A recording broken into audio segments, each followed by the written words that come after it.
So which of the following is a compound? You've got air, seawater, distilled water, or rock. So air, as we know, air can vary. So for instance, if I stood right next to a coal-fired power plant, there'd be lots of CO2 in the air. But the air would still be called air. So that's definitely a mixture. Seawater can vary in its salt concentration. For instance, in the Dead Sea, there's so much salt that you can actually, it almost looks like you could stand on it. It's much more dense than water, than normal salt water, but it's still called seawater. B is a mixture. Rock just could be anything. It could be a billion types of different rocks. So it's more likely to be just a mixture.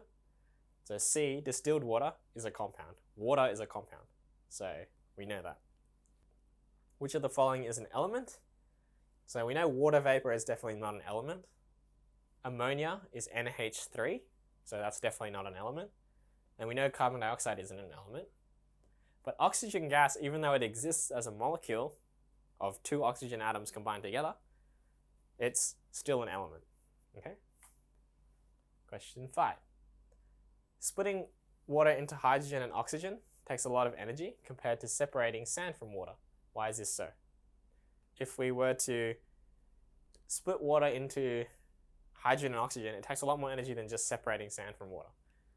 Well, the reason is water is a compound. Components of water are very strongly held together by the chemical bonds in the water molecule.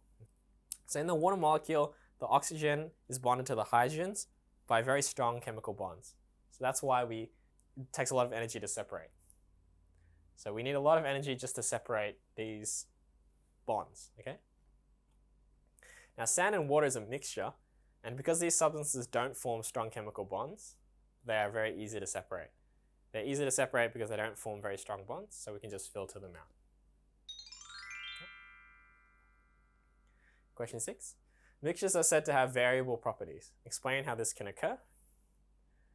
Because mixtures don't have a set composition, they can be changed, so their composition can be changed, so their properties can vary greatly.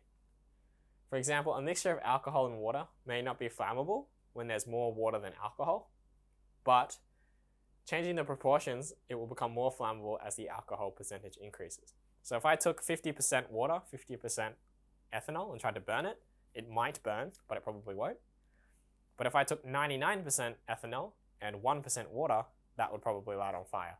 So you can see the properties are changing just by changing how much of each chemical I have. Similarly, if I had pure water, or maybe 1% salt, 99% water, it probably doesn't conduct electricity very well. Compared to 99%, or maybe compared to 75% salt, 25% water. That might conduct electricity far better. So, similar situation here. Two substances are found in different locations. They share the same properties and cannot be decomposed into other chemicals. What is the likely explanation for this? These two substances are likely to be the same element.